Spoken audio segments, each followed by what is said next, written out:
Welcome back to Bluebaggers Edge. Always a pleasure, of course, to have your company. And as always, if you enjoy our content, let us know by hitting the subscribe button. We have surpassed, and we're going from strength to strength here. We've gone past the 400 subscriber mark.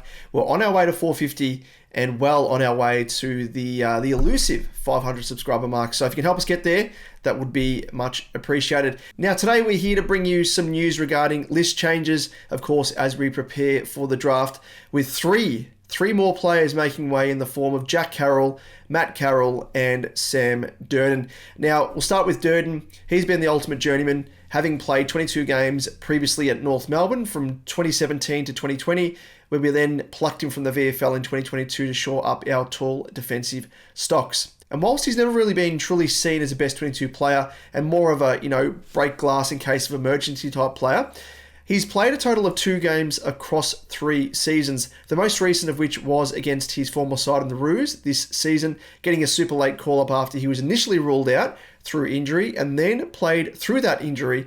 And I remember sitting on the sidelines there, seeing him actually just struggle to get up a jog and clearly was carrying some sort of lower leg injury. And I remember during the week, they were saying in the news that the club was virtually reporting that if he wasn't able to get through main training, that he wouldn't be passed and declared fit for, playing in the game that weekend.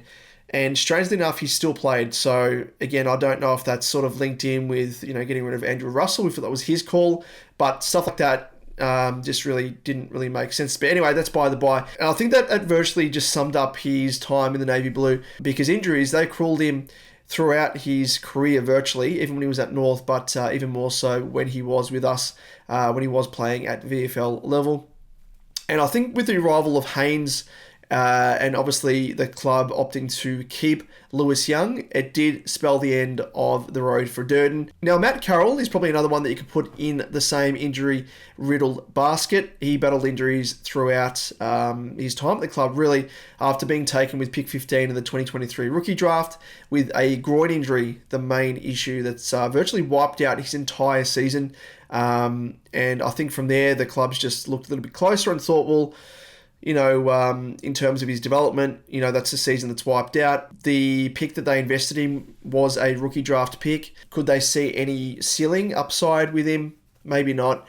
But I think given the recent departures of other injury-ravaged players in Martin, Marchbank and Cunningham, I think it follows the same company line of moving on those that are less durable. Now, Jack Carroll is one that I want to talk a little bit further about, and is the one delisting I don't necessarily agree with in this case, including all those other delistings that we've had first up. I don't think there was anyone there that I was like, no, that's a bad call, because they all sort of had their time in the sun, have been on the list for multiple seasons and weren't able to, capture what the club was expecting of them in terms of form and, their ceiling. But yeah, with this one, it just irks me a little bit. Now, he did start the season in fine form, Jack Carroll, subbed into the game in round 0 against the Lions to have an instant impact and kick a crucial goal to help us get that win. He then followed it up with 3 solid games in a row, producing 20, 16 and 20 disposals. But from there, he was named as a sub in 8 of his remaining 11 games, with numerous stints in the VFL scattered throughout that as well. Now, I remember seeing this throughout the season, and it really did annoy me, knowing that, when teams were released, we saw him named, we're like, okay, no worries.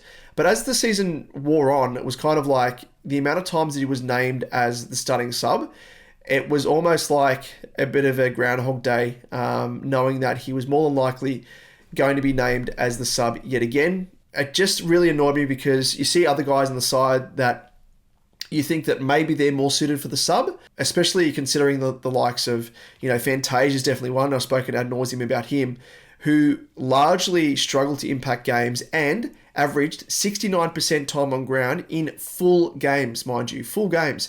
So if you get guys like that in Fantasia who can't really manage to play an entire game, or at least play, 80, 90% of what is the standard expectation of a player, why is he being given a full game? It just doesn't really make sense. So it makes me think that, with Carroll, was he a victim of his own circumstance? coming on as the super sub, as we'll call it, given his impact in round 0 against the Lions. Did the coaches see that and then develop a bit of a false narrative that he was best suited, being injected into the game late as that sort of impact player? Obviously, we can't blame Carroll here if that's the train of thought that the coach has adopted, but I do highly question how the coach has used him throughout the season as being named, sub in 9 out of your total 15 games. Like, obviously, that's going to have a detrimental impact on a player's continuity and form. And it's plain to see in the numbers as well. Like, they really do echo that.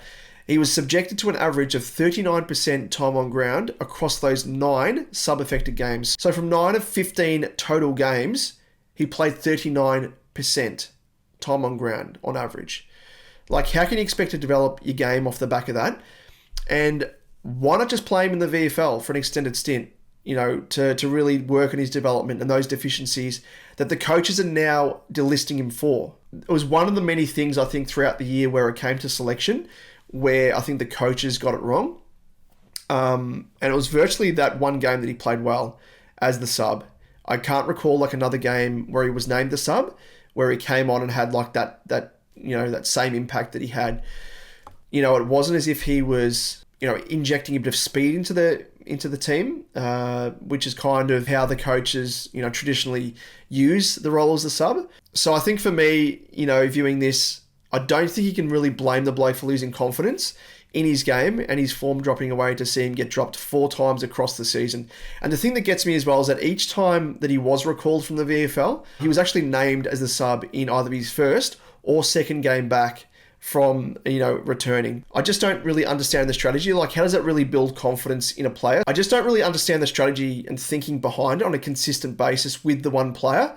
Like, the player goes back to the VFL, shows some good form, and then that good form is rewarded by giving them a recall to the senior side, but then, name them a sub because they weren't quite good enough to be given a full game. It's just perplexing, really, to me. Like, I understand that, obviously someone has to be named as a sub, given the nature of, the AFL, there's a best 22 plus the sub as well. But he's just never really suited to that role of being a sub, in my opinion. So I just never really understood it. And in a career best 15 game season, after playing 6 across his previous 2, just when he was starting to show flashes of his brilliance and promise, he now finds himself on the scrap heap. So I'm totally perplexed. There were murmurs that he could request a trade back to WA, but that never eventuated. And moving Keno onto the Dogs, I thought, if anything, this would have pushed Carroll up the pecking order. And, he would have been more viewed as valuable depth on the cusp of potentially breaking into our best 22. I just question why the club didn't try and pry a pick out of the Eagles in our negotiations with Owies as well on the pick 3. If we knew that we were going to more than likely move him on. As, it does appear that his fate wasn't really tied to keeping or trading Keno in this case, as we can see here.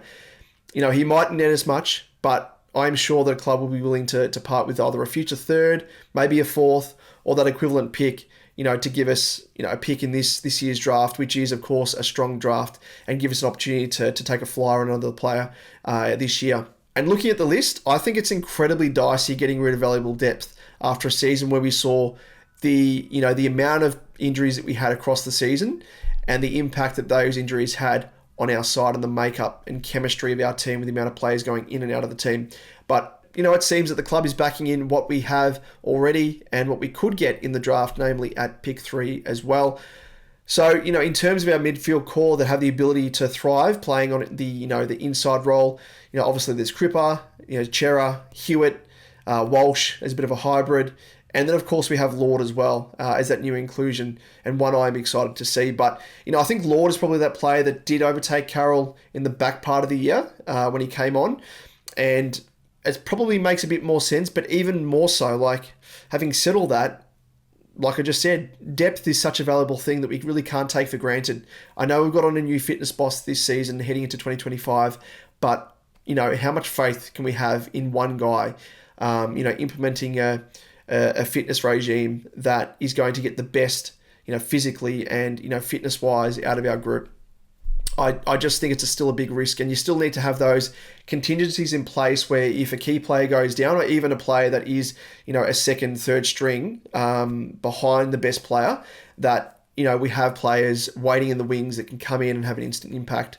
Now, I know that Carroll, is probably, even though he took steps this year in his game, that it's still an ask for him to come on and really show a bit of continuity. But again, was he allowed the opportunity to show his full wares throughout the season after starting the season so well? And the amount of drop away that he had in his game, I think is largely attributed to the way that he was utilised by coaches, as I said, using as bulk as the sub, dropping him numerous times off the back of not being used when he was just the sub. I just think, it's kind of a little bit rough on him. And I was, holding some hopes out on him when we drafted him. Had some nice raps about him, nice inside midfielder, and showed some good promise as well, I will say that. But having said all that, wish him all the best, and I do hope that the Eagles, if they are keen on him, which is what is being reported in some places, it'll be good to see. But I just think, as I said, in regards to all these players that we've moved on, I think he's probably the one player that is the most unlucky and the one player that might come back to bite us in the arse. Now, one thing I want to ask you, because it's something that I'm kind of alluding to here, have we cut too deep in terms of getting rid of too much depth in an area that, we've been pretty well stocked in, but getting rid of Keno, who, has been kind of in the best 22 for various stages, and especially in 2024 due to injuries and stuff, but getting rid of Carroll is sort of that next rung down. Even though we do have Cooper Lord, is it taking things a bit too far? I know we've got to be ruthless, but there's a difference between being ruthless and getting rid of players that could come in as a little bit of a depth player. But I am, as always, keen to hear your thoughts. Let me know your thoughts around, obviously, those three that we have delisted today, but in particular, Jack Carroll. Have we trimmed too much of the fat? Are we going too far into the depth? Are we now cutting into the depth that is potentially a bit valuable off the back, especially of what we saw with injuries and what they can put us in terms of the situations where we are a little bit more susceptible in not having the players that can step up and have a bit more of an impact. So let us know your thoughts. Always keen to hear them. And as always, we'll see you in the next one. All the best. Go Baggers.